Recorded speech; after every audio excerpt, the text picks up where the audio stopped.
जय हिंद दोस्तों। मेरा नाम है रोहित और आप देख रहे हैं स्टडी क्यों नहीं। और जैसा कि पता होगा दोस्तों, प्रीवियस ईयर जो वायु की वीडियो है उसका 14 पार्ट है। इससे पहले 13 पार्ट और आ चुके हैं।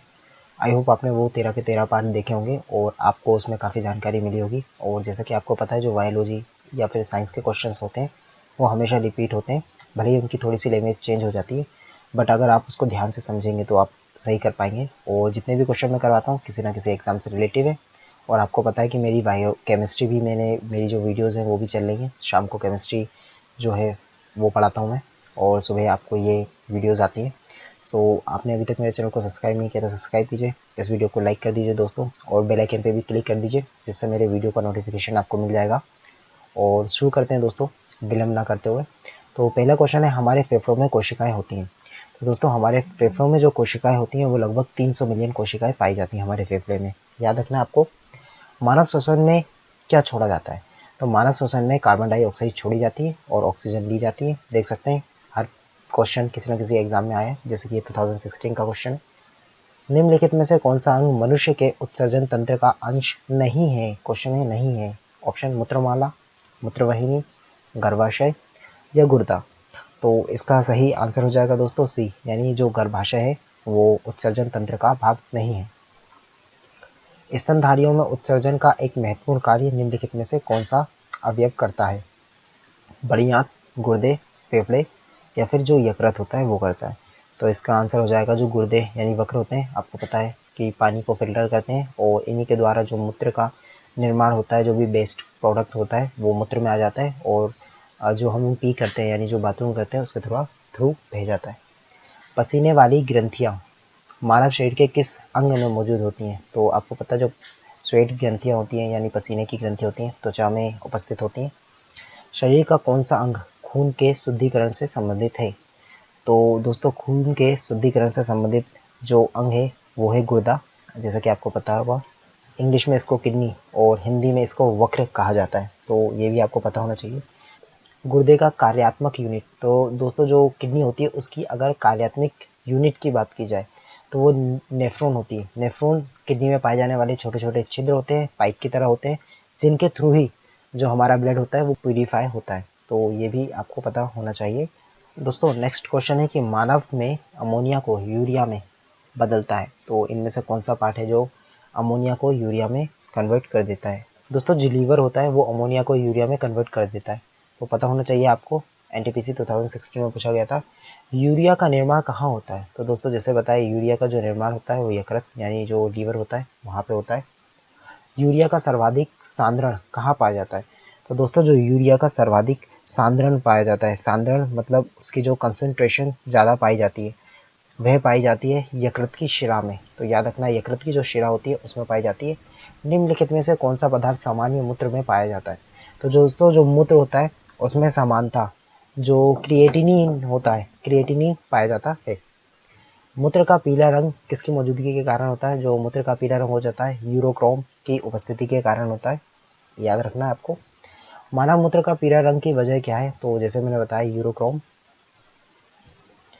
किस रंग द्रव्य की उपस्थिति के कारण मानव के मल का रंग पीला होता है? तो दोस्तों, जो मानव का जो मल होता है उसका जो पीला रंग होता है वो यूरोविलीन के कारण होता है। तो याद रखना, यूरोविलीन के कारण मानव जो मल होता है उसका रंग पीला होता है। पसीना शरीर को ठंडा करता है क्योंकि? यहाँ पे ऑप्शन दिया गया है। त्वचा पर पानी की मौजूदगी शीतलता देती है, वाष्पीकरण के लिए गुप्त ऊष्मा की आवश्यकता होती है, पानी की विशिष्ट ऊष्मा जो होती है वो उच्च होती है, और पानी ऊष्मा ही चालक है। तो इस क्वेश्चन का जो सही आंसर है वो दोस्तों हो जाएगा, बाष्पीकरण के लिए गुप्त ऊष्मा की आवश्यकता होती है। जब हमारे शरीर से पसीना निकलता है या फिर हमारी त्वचा से पसीना निकलता है तो उसका बाष्पीकरण होता है, और बाष्पीकरण होने के कारण हमारा शरीर को ठंडक प्राप्त होती है। मानव शरीर की किन कोशिकाओं में सबसे कम पुनर्योजन शक्ति होती है? तो मस्तिष्क जो कोशिकाएं होती हैं उनमें सबसे कम पुनर्योजन क्षमता होती है, यानी फिर से रिकवर करने की सबसे कम क्षमता होती है।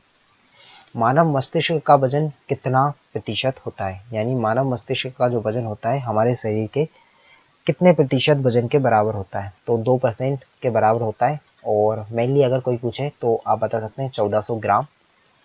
ये एक स्टैंडर्ड वो है, 1400 ग्राम होता है। देख सकते हैं, एनटीपीसी 2016 में पूछा गया था। मानव मस्तिष्क का कौन सा हिस्सा बुद्धि, स्मृति एवं ये भावनाओं का केंद्र है? तो दोस्तों ये हो जाता है सेरिब्रम। तो आपको याद रखना सेरिब्रम जो है वो बुद्धि, स्मृति एवं भावनाओं के लिए आवश्यक होता है। मानव मस्तिष्क का कौन सा भाग भूख, प्यास एवं निद्रा का केंद्र है? तो दोस्तों मानव शरीर का जो हाइपोथैलेमस होता है, हाइपोथैलेमस आपके टेम्परेचर को भी नियंत्रित करता है, उसके साथ भूख का भी होता है, प्यास का भी होता है और निद्रा के लिए भी जो हाइपोथैलेमस होता है वो आवश्यक होता है। मनुष्य में ताप नियमन को नियंत्रित किया जाता है तो हाइपोथैलेमस के द्वारा, जैसे कि मैंने बताया ताप का नियंत्रण भी हाइपोथैलेमस के द्वारा किया जाता है। प्रेरक कौशल मस्तिष्क के कौन से भाग में पाया जाता है या फिर मस्तिष्क के कौन से भाग से संबंधित है? तो ये हो जाता है ललाट भाग से।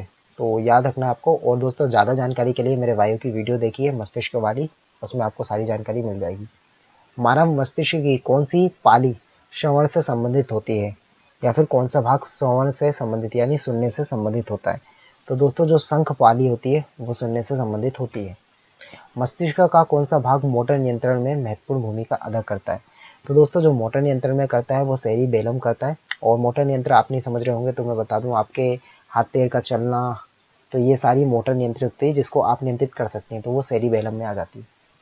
मस्तिष्क में दृश्य सूचना के विकोडन और व्याख्यान का संबंध किससे है? तो इसका आंसर हो जाएगा जो मिति पॉली होती है, मित्य पॉली से संबंधित होती है। प्रतिवर्ती क्रियाओं का नियंत्रण केंद्र होता है।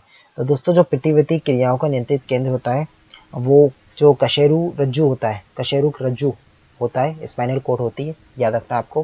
संतुलन की अनुभूति किससे होती है? तो दोस्तों जो संतुलन की अनुभूति होती है वो अनुमस्तिष्क संतुलन से होती है, याद रखना है। मस्तिष्क जिम्मेदार है। तो दोस्तों जो मस्तिष्क होता है वो सोचने के लिए भी जिम्मेदार होता है, हृदय की गति नियंत्रण भी करता है और शरीर के जो संतुलन होता है उसको भी बनाए रखता है। तो यानी उपयुक्त तीनों इसके आंसर हो जाएगा। श्वसन का नियंत्रण मस्तिष्क के किस भाग से नियंत्रित किया जाता है या फिर किस भाग से नियंत्रित होता है? तो इसका सही आंसर हो जाएगा दोस्तों, ये हो जाता है मेडुला ऑब्लोंगेटा से। तो याद रखना आपको। आंतरिक गति निर्धारक मानव शरीर के निम्नलिखित अंगों में से कहाँ स्थित होती है? ये होती है दोस्तों दिल में। तो याद रखना आपको। मानव हृदय में कक्षों की संख्या, तो मानव हृदय में जो कक्षों की संख्या होती है 4 होती है। समान व्यक्ति में दिल की धड़कन की औसत दर आपको भी पता होगा 72 होती है और ये नॉर्मल सा क्वेश्चन है। मानव शरीर की पल्स दर की जांच क्यों की जाती है? तो दोस्तों मानव शरीर की हम लोग पल्स दर की जो जांच करते हैं वो दिल की जो फंक्शन होते हैं उसको जांच करने के लिए हम लोग पल्स की जांच करते हैं। अगर पल्स में कुछ गड़बड़ी आती है तो उससे मतलब दिल में कुछ उसमें गड़बड़ी आ रही है। और आपको पता होगा, आपने कभी ऐसी देखी होगी जो ईसीजी का हम लोग करते हैं, इस टाइप का कुछ आपको एक वो पर्चा देते हैं जिसमें आपका जो हार्ट की बीट होती है उसकी पता चलता है। हृदय की धड़कन की गति निम्नलिखित में से किससे बढ़ती है? तो इसका सही आंसर हो जाएगा अनुकंपी तंत्रिका। तो याद रखना है आपको ये भी। निम्नलिखित कथनों में से कौन सा एक हृदय की ध्वनि के संदर्भ में सही है? तो यहाँ पे जो आंसर हो जाएगा इसका हो जाएगा हृदय की ध्वनियाँ हृदय के वॉल्वों के खुलने एवं बंद होने के कारण होती है। और आपको पता है कि हृदय में 4 प्रकार के वॉल्व पाए जाते हैं और उन्हीं में जब ब्लड जाता है और निकलता है तो उनकी जो खुलने और बंद होने की आवाज़ होती है उसी के कारण जो ध्वनि का होता है उत्पन्न होता है। और जो दिल में जो ध्वनि उत्पन्न होती है उसको हम लोग लव डब कहते हैं। तो ये भी याद करना है। लव डब LUV और DUP लव डब साउंड निकलता है। और यहाँ पे जो अगला क्वेश्चन है वो भी पूछा गया है कि लव डब ध्वनि किसकी क्रिया के कारण उत्पन्न होती है? तो आपको भी पता है, जो जैसा कि मैंने बताया हृदय के कारण। मानव कलाई में नाड़ी स्पंदन करती है।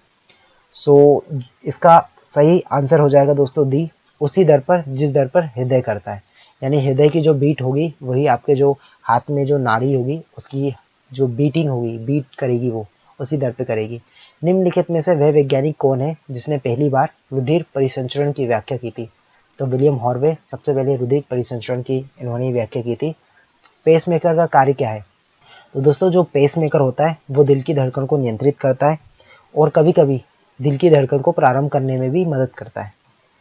दिल का दौरा किस कारण पड़ता है? तो दोस्तों दिल का दौरा पड़ता है जब जो हमारे हृदय होता है उसमें खून की कमी हो जाती है, तो उसके कारण दिल का दौरा पड़ता है। यहाँ पे आपको ऑप्शन नहीं मिलेगा, शायद मिस प्रिंट हो गया ये क्वेश्चन, तो आपको याद रख लेना है खून की कमी दिल में होने के कारण दौरा पड़ता है।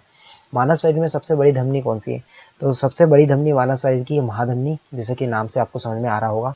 तो ये वीडियो दोस्तों यहीं पे समाप्त हुई। वीडियो अच्छी लगी तो मेरे चैनल को सब्सक्राइब कीजिए, लाइक कीजिए, शेयर कीजिए। और आज हमने 40 क्वेश्चंस कवर किए। कल की वीडियो में भी हम लोग 40 क्वेश्चंस कवर करेंगे, तो वो वीडियो भी अवश्य देखिएगा। और आप देख सकते हैं सारी वीडियो किसी ना किसी एग्जाम से रिलेटिव है। अगर वीडियो अच्छी लग रही हो आपको तो मेरे चैनल को सब्सक्राइब कीजिए, लाइक कीजिए और शेयर कीजिए। तो मिलते हैं दोस्तों नेक्स्ट वीडियो में। जय हिंद।